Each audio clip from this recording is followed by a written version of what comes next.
Good morning, good afternoon, good evening, folks. Michael Zuber, one rental at a time. First and foremost, thank you so much for all the well wishes and thoughts. Yesterday, I was feeling horrible.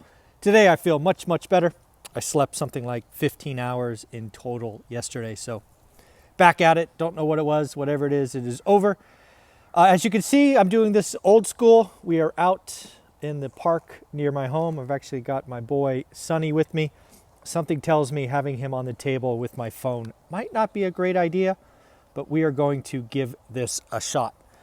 So what we got today in the daily financial news, first and foremost, the 10-year note is down again. If you are still looking at getting a mortgage, you might want to call your mortgage broker and see if rates got better on the last couple of days, because you may have got a little lucky. I think a lot of this is because of what's going on in China. There's clearly a fear that the shutdown that was in Shanghai will go to Beijing and perhaps further. But from there, that is more demand loss, more, loss of oil and things of that nature. So again, very, very interesting what is going on over there. On the mortgage front, what we talked about more than a month ago is happening. It is unfortunate. If you're in the mortgage industry, I feel for you. Now, Rocket Mortgage, perhaps the no other, I don't know, what would you call Rocket? A broker, platform, whatever. No other company took advantage of the record low rates for 2 years. They were a refi machine. Now they have started layoffs. We knew this was coming. I had heard that they announced 1,000 layoffs plus 1,000 more buyouts. This is not over. This is part of the business cycle. This is a leading indicator, and we knew it was coming.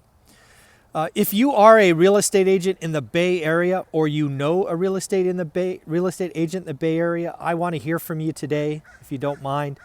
I saw a 60-second YouTube short from a Bay Area real estate agent that I have not verified yet. But basically, he's talking about his market, which I couldn't read, right? It was too small. His market 6 months ago averaged 7 days on market from listing to contract. Now, 47 days. That is exactly what I expected to happen, but I got to tell you, going from 7 to 47, that's a little fast. So again, I knew having Sonny up here might be a mistake. Hey, Sonny.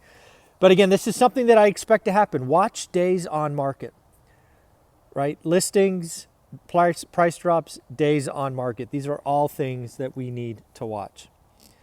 Looks like it happened. Musk bought Twitter. If you go back and watch our daily shows, I was a little hesitant day one, but as soon as I'm forgetting he's now the Jack Dorsey, Blockhead. That's his new title at Block.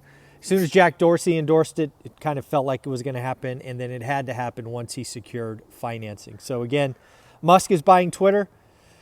Let me first say a couple of things. When I was employed, I was acquired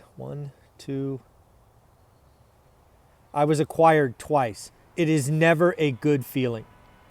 I want to say in reality, there will be layoffs. And at Twitter, there might be a lot of layoffs. The good thing about Twitter is you were not acquired by a bigger, in this case, social media platform. So a lot of the engineers, a lot of the computer scientists, assuming you're good at what you do, you're not going to be replaced, right? When I was acquired by technology companies as a sales rep, you're like, okay, they've already got sales reps. They don't need to double up, all of that. So certainly going to be layoffs, but not nearly as much as a typical layoff would be, because again, it's not being acquired by another like company. But yeah, there's no question Twitter is going to go through a change. I hope it goes through the town square, becomes a platform for free speech and all of that. So let's see where it goes, but it's certainly happening. Case Schiller. I have warned you many, many times about Case Schiller Index. It is misleading and data is old and almost irrelevant. Needless to say, it is still reported by mainstream media. And once again, it was reported this morning. Schiller, national housing prices up 19.8%. And again, it is for February. February was that month that I told you back in the day that people were going to rush out because that was the first jump in mortgage rates. We have obviously had subsequent jumps in the real estate market is slowing down. But again, Schiller reported an increase of 19.8% in February, with Phoenix, Arizona being up 32.9, Tampa 32.6, and Miami 29.7. Crazy, crazy housing prices. It needs to slow down. It needs to plateau. This is what I see coming. More on Schiller in a minute.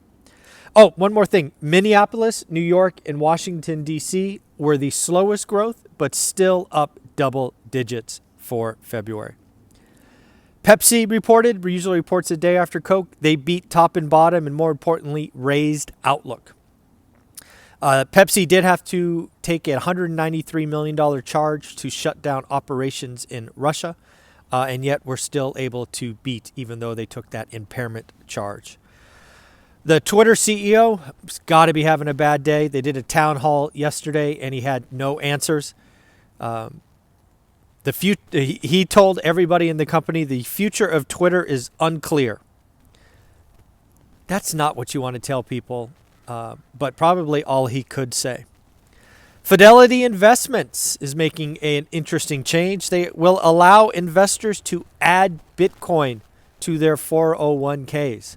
I'm not sure how they're going to do it, but it looks like they plan to announce that feature later in the year. Pepsi CEO in the post-earnings call talked about convenience stores are seeing less foot traffic as fuel increases. This, again, is an early indicator that customers are changing behavior. It is important to watch features like this. Back to Schiller, read further articles on it. Schiller expects housing prices to turn lower. You have to watch the vocabulary. What they mean by lower is we're not going to keep going up, which is impractical at 19.8%. 19.8. It's going to come down. And again, it is what I called. You need to check out my playlist whiteboard to see what I expect for 2022 and 2023. They've identified that the median house payment has gone up $550 from the low to the high. And that's about a 46% increases. Affordability is a problem. This is a problem, and it is why the housing market has to slow down. Transactions have to fall. We have a supply destruction and demand destruction. It is a powerful combination that we are going to be paying for the next couple of years.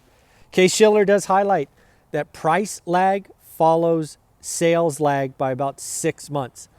This is why I have said there's no price decline this year.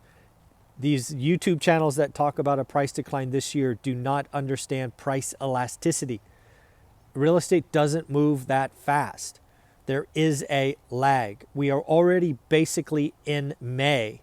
So again, there is no chance for price degradation at a national level this year.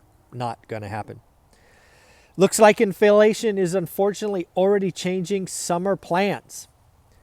Looks like 69% of folks are considering changing their vacation plans, with 40% of adults consider canceling summer plans.